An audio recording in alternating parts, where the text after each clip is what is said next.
어떤 이들은 욥기에서 주인공으로 나오고 있는 그 욥이라고 하는 인물이 허구의 인물이다. 그러니까 가상의 인물이다. 어떻게 역사 안에서 숨쉬고 살다가 간 인물 가운데 이렇게 드라마틱한 고난의 삶 속에서 그렇게 반전돼서 그렇게 고난을 이길 수 있는 인물이 어디 있겠는가? 그런데 그 스토리가 1장과 2장에 기록되어져 있는 말씀에서 보면 그 욥은 그 어려운 그 상황에서도 한 번도 하나님을 원망하거나 사람에게 원망하지 않아요. 그래서 1장과 2장에 나타난 욥의 그 스토리를 보면 욥은 그 어려운 상황에서도 하나님께 불평하지 않고 또 성경에 근거된 말씀으로 표현하면 입술로 범죄하지 않아요. 근데 그 이야기가 그 껑충 건너뛰어서 1장, 2장을 껑충 건너뛰어서 42장 7절 이후에 17절까지에 보면 그렇게 욥이 인내하고 그렇게 어려운 상황 속에서 불평하지 않고 또 입술로 범죄하던 그가 인내하다가 껑충 뛰어서 뒤에 42장 7절 이후에 보면 갑절이나 그가 복을 받았더라. 이렇게 기록하고 있습니다. 그래서 우리가 욥을 기억할 때는 욥이 어려움이 올 때 힘들고 어려운 상황 속에서 입술로 범죄하지 아니한 욥, 가장 힘들고 건너기 어려운 홍해와 같은 바다 속에서도 헤쳐나가는 그 인내심을 발휘함으로 인해서 욥이 입술로 범죄하지 않고도 하나님 앞에 불평하지도 않는 그가 갑절이나 복을 받은 이야기가 우리가 생각하고 있는 욥의 이미지입니다. 그러나 우리가 기억해야 할 것은 이러한 욥보다도 3장부터 시작을 해서 4장, 5장, 6장, 10장, 20장, 30장 무려 오늘 본문에 있는 말씀 42장 6절까지의 그 긴 내용 속에서의 욥은 우리가 생각하고 있는 욥과는 다른 모습으로 나타나는 욥의 모습을 볼 수가 있습니다. 우리는 흔히 욥하면 인내하다가 갑절로 이렇게 복을 받은 사람. 그러나 지금 말씀을 드렸듯이 3장부터 42장 오늘 본문에 있는 말씀까지의 쭉 내용을 보면 그는 그 고난이 그 어려움이 지속됨으로 말미암아 어느 시점, 바로 어느 시점이라고 하는 것은 영혼의 기갈이 느껴지는 그 순간부터 불평하기 시작합니다. 자기 자신의 의로움을 주장하기 위해서 친구들에게 불평하고 또 그것으로 끝나지 않고 하나님 앞에 계속해서 무엇인가 자기의 의로움을 주장하면서 서서히 불평하는 욥의 모습을 볼 수가 있습니다. 그러나 우리는 욥이 1장과 2장과 42장 7절 이후의 그 스토리만 우리가 생각하면서 욥은 마치 불평하지 않은 사람처럼 입술로 범죄하지 않은 사람처럼 그렇게 인식할 때가 있는 것입니다. 그러나 욥기에서 기록하고 있는 메시지 가운데 욥이 불평하지 않다가 끝내 인내하다가 복을 받았다라고 하는 그 이야기가 중심적인 이야기가 아니라 3장부터 오늘 읽으신 42장 6절까지의 내용이 욥기에서 말씀하고 있는 핵심 메시지라고 하는 것입니다. 그러면 그 내용은 이미 말씀을 드렸듯이 욥이 영적으로 기갈함을 느낀 그 순간부터 다시 말하면 버티다가 하나님께 불평하지 않다가 사람에게 입술로 범죄하지 않다가 영적인 어느 기갈이 느껴지는 그 순간 다시 말하면 기도를 잃어버리고 하나님을 경외하는 그 믿음을 상실하고 하나님을 향한 뜨거운 마음이 상실된 어느 시점 영적인 기갈이 느껴지는 그 시간부터 서서히 불평하기 시작합니다. 항변하기 시작합니다. 그래서 욥기에 기록되어져 있는 말씀 3장부터 여러분이 펴서 4장, 5장 계속해서 그 장수를 펴서 이야기할 때마다 계속적인 논쟁이 일어나기 시작합니다. 엘리바스라고 하는 친구를 통해서 악한 자만이 고난당한다고 이야기할 때 자기가 끝없이 불평하고 끝없이 엘리바스의 이 주장에 따라서 항변하고 불평하기 시작합니다. 빌닷이라고 하는 이 친구가 악한 자는 언제나 고난당한다라고 하는 그 이야기에 반항하면서 끝없이 불평하고 그 이야기 속에 영혼의 기갈함을 느끼고 하나님 앞에 또 불평하는 시작하기 시작합니다. 수발이라는 친구는 악인은 장수하지 못한다. 내가 죄를 범했기 때문에 지금 이러한 일이 일어난다라고 이야기했을 때 항변하면서 불평하기 시작합니다. 엘리후는 엘리바스, 빌닷, 소발의 이야기를 들으며 너희들이 다 잘못된 이야기다. 엘리후는 욥에게 하나님 앞에 스스로 낮추라고 이야기하면서 그가 계속해서 주장하는 것 가운데 하나가 의로운 자, 전능자를 찾을 때 하나님 앞에 고난의 의미를 알 수 있다라고 그렇게 이야기하는 가운데도 침묵하면서 무엇인가 직간접적으로 하나님 앞에 불평하고 사람 앞에 불평하고 있는 것을 알 수가 있습니다. 여러분이 그 욥기를 살펴보면 우리가 번역되어져 있는 이 성경에서는 이게 금방 티가 나질 않아요. 그러나 원문에 기록되어져 있는 성경을 보면 확연하게 다른 것을 알 수 있어요. 저는 원문을 공부한 지 이제 거의 한 7, 8년, 9년 정도 됩니다. 어떻게 하면 성경을 바르게 해석할까 하는 마음을 가지고 정말 매주일마다 2번의 시간에 걸쳐서 3시간, 3시간씩 계속해서 배우는 일에 최선을 다해왔습니다. 근데 그 소득 가운데 하나는 원문을 계속해서 비교하고 찾아보면서 그 성경적 의미를 그 안에서 찾을 때 얼마나 더 하나님께 감사한지 모릅니다. 근데 원문을 살펴보면 1장과 2장하고 말씀을 드린 대로 42장 7절 이후에 기록되어져 있는 이 글의 내용을 보면 산문체로 되어 있습니다. 산문이라고 하는 것은 즉 스토리로 되어져 있는 어떤 소설과 같이 이야기 중심으로 되어 있어요. 그러나 3장부터 시작을 해서 오늘 읽으신 42장 6절까지의 내용을 보면 시로 되어 있어요. 시. 여러분 시편을 읽을 때 시편 1편, 시편 119편 그 시를 여러분이 대했을 때 그 시의 내용, 스토리가 여러분 들으시나요? 들으지 않으실 거예요.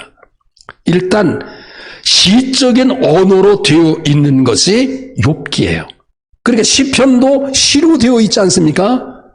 욥기 자체도 앞에 서론 빼고 뒤에 결론 빼면 중심의 모든 이야기가 시로 되어 있는 거예요. 근데 시로 되어 있는데 한 사람의 시로 이렇게 쭉 자기의 생각과 가치관을 나열하는 것이 아니라 시긴 시인데 말씀을 지금 드린 바와 같이 엘리바스와 욥의 대화가 시로 계속 이어져요.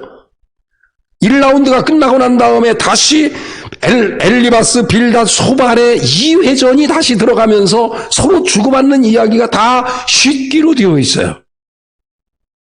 또 3회전에 들어갔을 때도 그 주고받는 이야기가 시로 되어 있다는 거예요. 근데 더욱이 더 우리가 이해할 수 없는 메시지 가운데 하나가 하나님께서 욥에게 나타나셔서 2번에 하신 그 메시지도 다 시로 되어 있다는 이야기예요. 즉 시로 되어 있는 이 이야기 속에서 우리가 금광과 같이 그 안에 금이 놓아져 있는 거예요. 그 안에 금을 캐낼 때 바로 여러분의 신앙이 고난 속에서 승리하게 되는 가장 원천적인 힘을 그 안에서 찾을 수 있다는 거예요. 서론과 본론은 말 그대로 서론과 결론이에요. 본론의 이야기 속에서 우리가 이해하지 못하는 많은 메시지가 있습니다.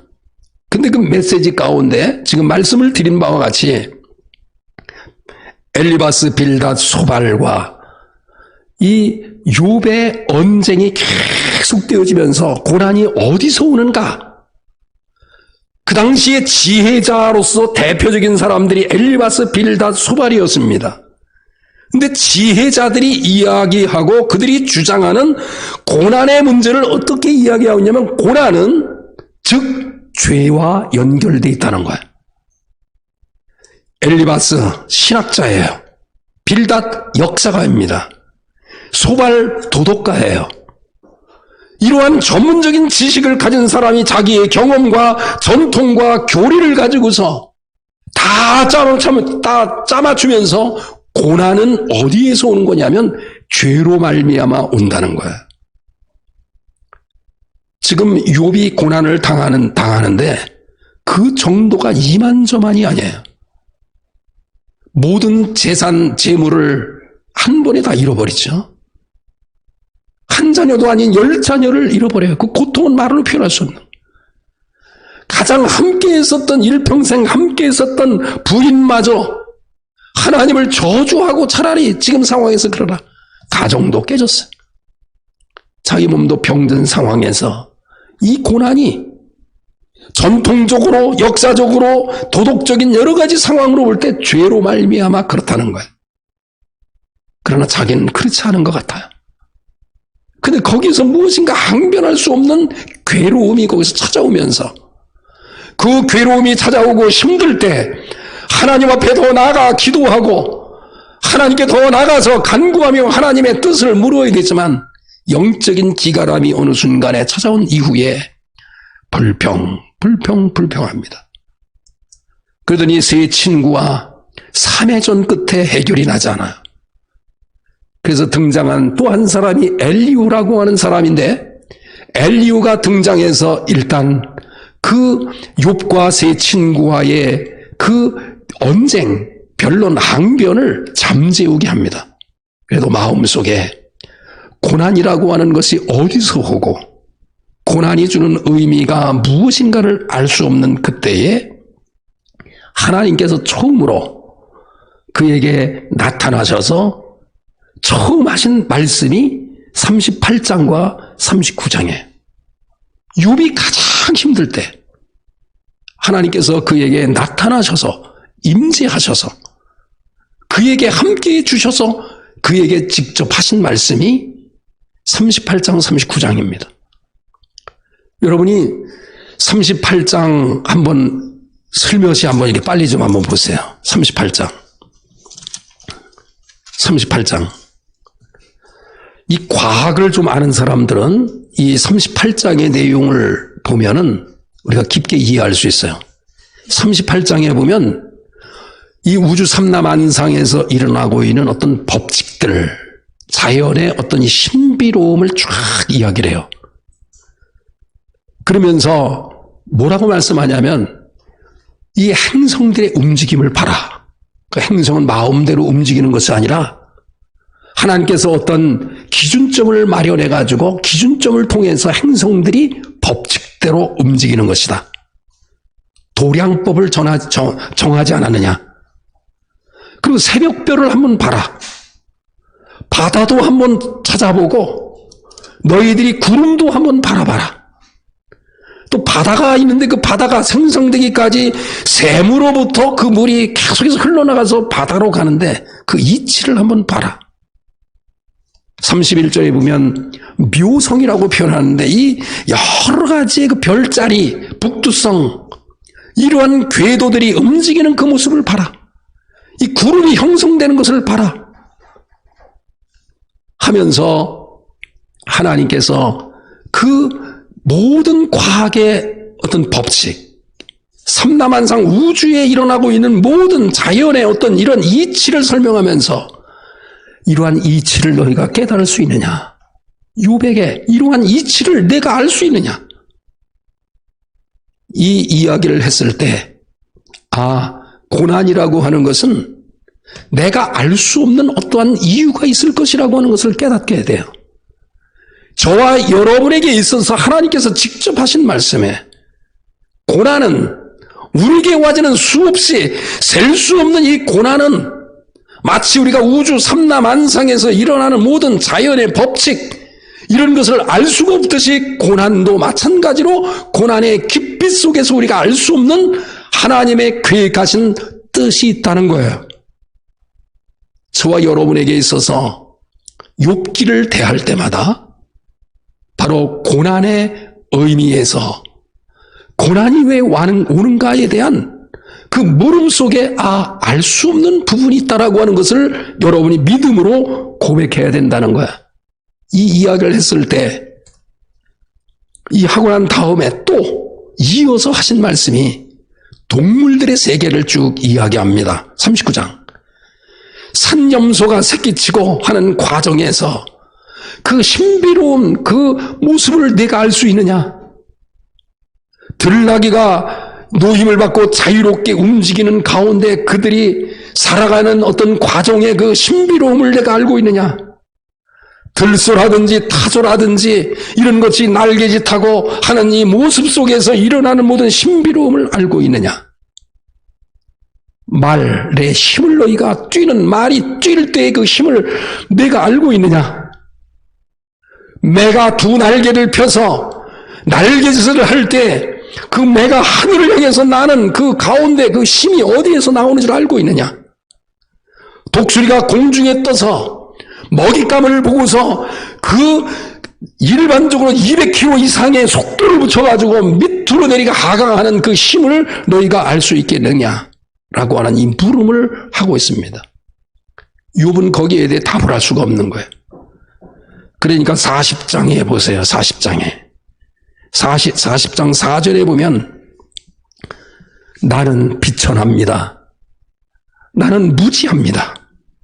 무엇이라고 내가 주께 대답할 수 있겠습니까?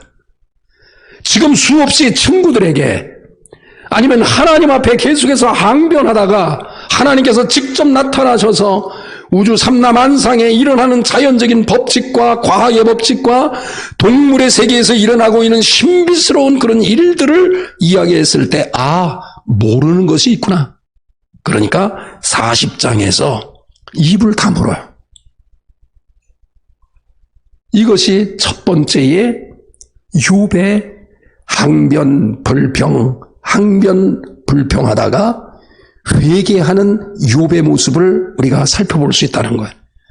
그래서 욥기에서 우리가 가장 중요한 메시지는 고난과 어려움을 잘 인내했더니 복을 받았다라고 하는 메시지가 중요 메시지가 아니라 힘들고 어려운 상황 속에서 마치 욥처럼 내가 사람 앞에 불평도 할 수 있고 내가 하나님 앞에 따질 수도 있고 나의 이 고난을 하나님 앞에 아뢰면서 내 고난이 왜 이렇게 계속 지속되는 것이며 내가 열심히 살았는데 나에게 이 어려움이 왜 지속됩니까?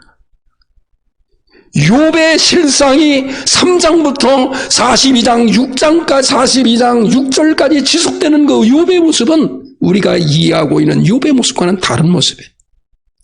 불평해요. 계속 따지고 있습니다. 의로움을 주장해요.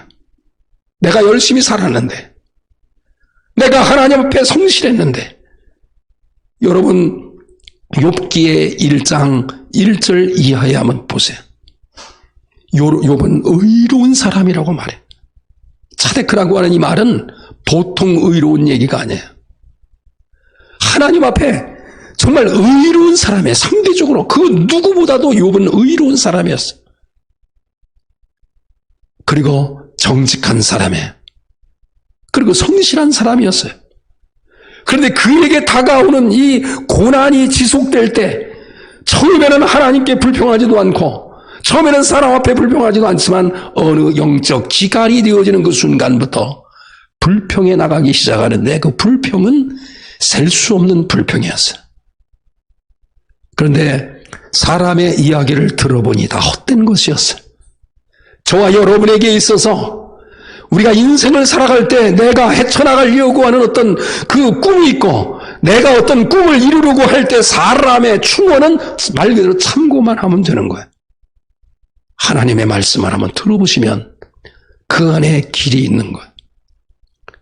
그래서 불평하고 항변하고 하나님 앞에 따지던 욥이 하나님께서 그에게 나타나셔서, 그 전까지는 여러분이 42장에 4절, 5절, 6절에 있는 말씀과 같이 예전에는 귀로 듣기만 했었던 간접적인 하나님에 대한 인식을 하다가 이제 눈으로 확실히 주님을 인식하게 돼요.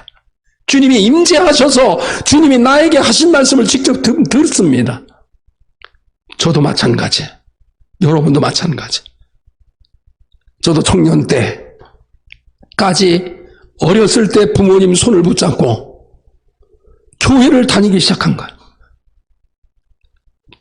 듣기만 했었던 하나님을 청년 때 군대 가기 직전에 하나님 앞에 소원 기도하고 그것이 응답되어서 목사가 되는 과정에 있어서 듣기만 했던 하나님을 직접 눈으로 보고, 듣기만 했던 하나님을 내가 눈으로 보았다고 해서 면되면 하나님과 나와 인격적인 만남을 가졌다는 거예요. 욥은 그런 인격적인 하나님을 만나서 입을 다물기 시작합니다. 그런데 하나님은 두 번째 그에게 나타나셔서 두 번째의 메시지를 바로 듣고 난 이후에 오늘 또다시 오늘 본문에 있는 말씀을 보면 회개하고 돌이키는 욥의 모습을 볼 수 있습니다. 여러분, 두 번째의 메시지는 어떤 메시지를 했냐면 15절을 보겠습니다. 40장 15절.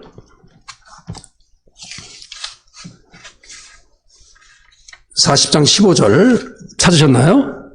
예, 여기 보면 두 번째의 그 하나님께서 욥에게 하신 말씀은 짐승인데, 그 큰 짐승의 수륙 짐승이라고 보통 그러죠. 물과 대지를 왔다 갔다 하는 그 짐승인데, 얼마나 큰 짐승인지, 그 짐승의 이 크기가 대략 한 5m 정도가 되고, 그리고 체중은 한 3,000kg, 그러니까 3톤 정도가 되고, 한번 물을 먹으면 200리터 이상의 물을 먹을 수 있는 우위를 가지고 있는 수륙짐승이에요.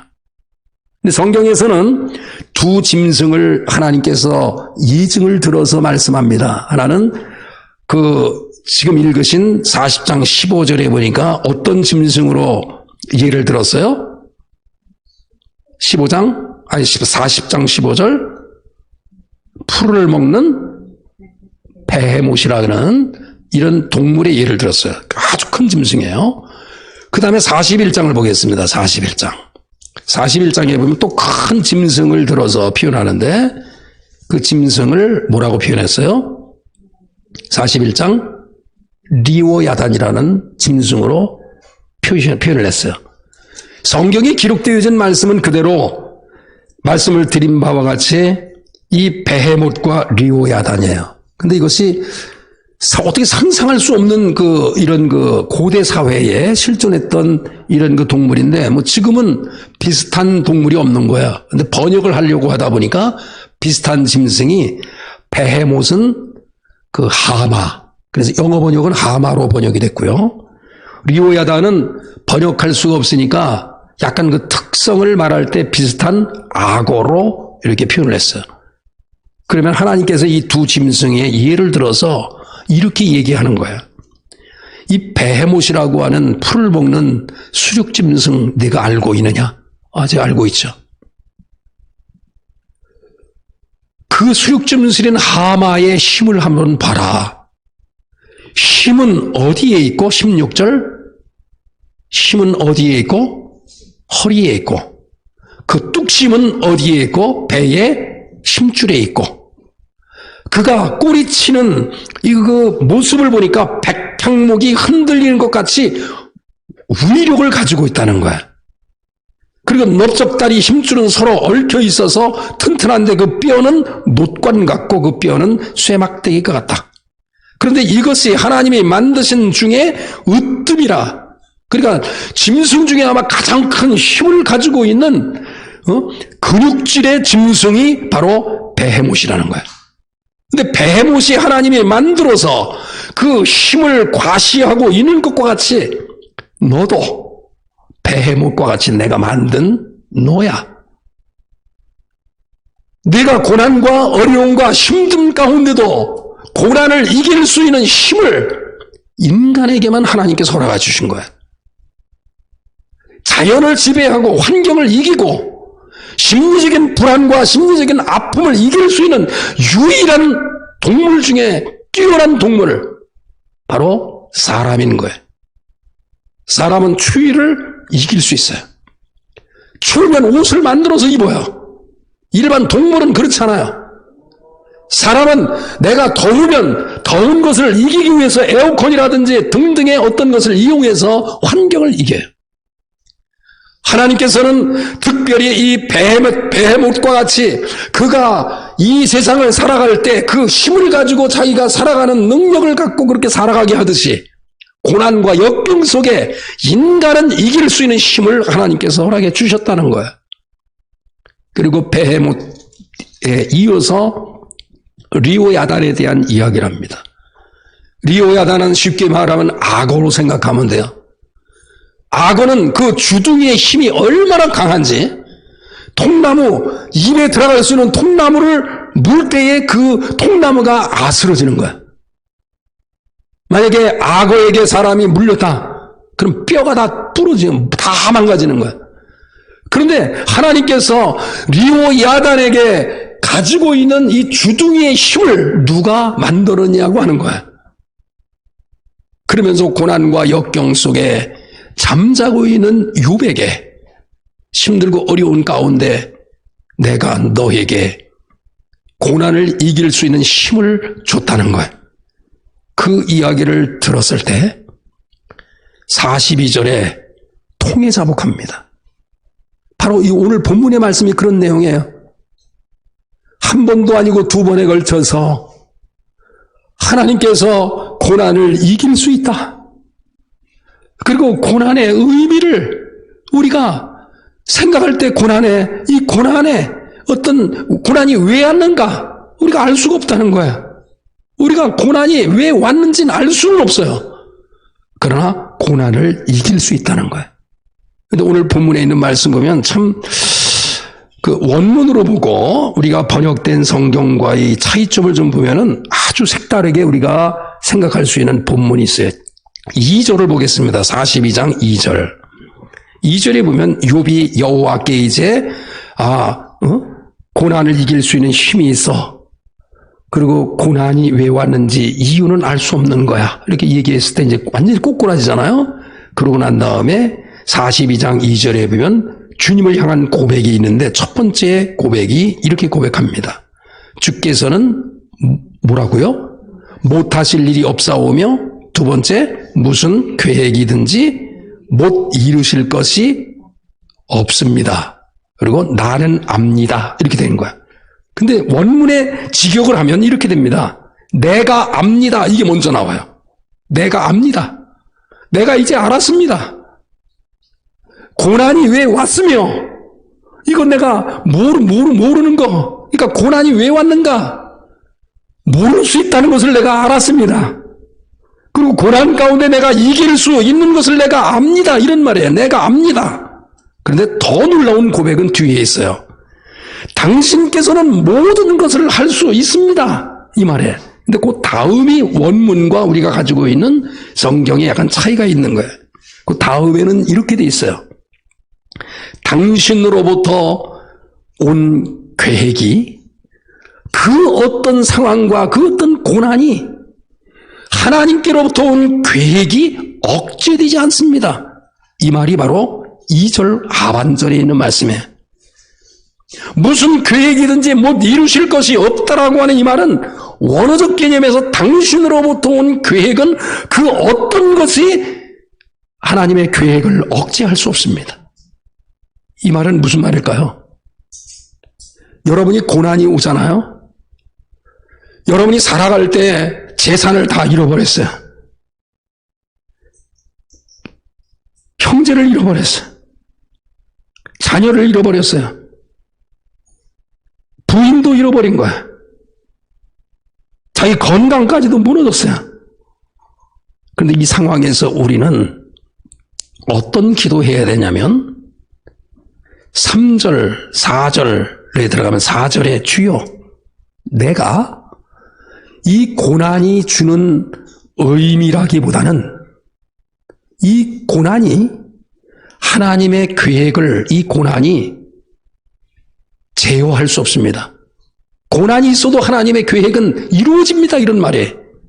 그럼 우리가 간구해야 될 것 가운데 하나는 주여 이 고난을 이기게 해 주옵소서가 아니에요.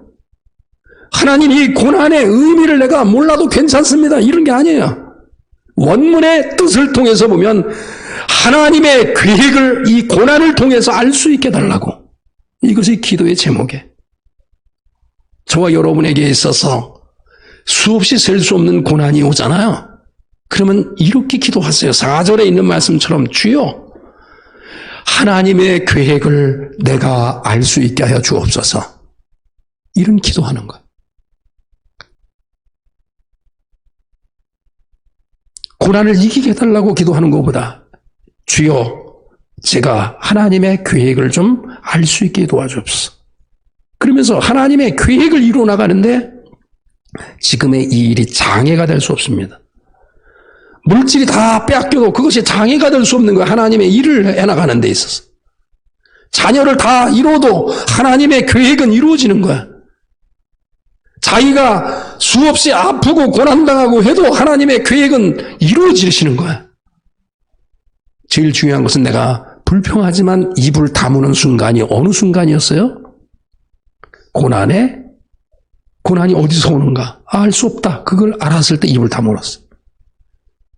그런데 세상의 동물도 힘을 주셨거늘 고난 너 이길 수 있어. 이 얘기를 들었을 때 통에 자복하는 거예요. 그래서 주께서는 못하실 일이 없사오며 무슨 계획이든지 못 이루실 것이 없은 줄 압니다. 무지한 말로 이치를 가리는 자가 누구이니까 납니다. 이런 말이에요. 나는 깨닫지도 못할 일을 말하였고 스스로 알 수 없고 헤아리기 어려운 말을 하였나이다. 내가 말하겠사오니 주는 들으시고 내가 주께 묻겠사오니 주여 내게 하나님의 계획을 알 수 있게 하여 주옵소서.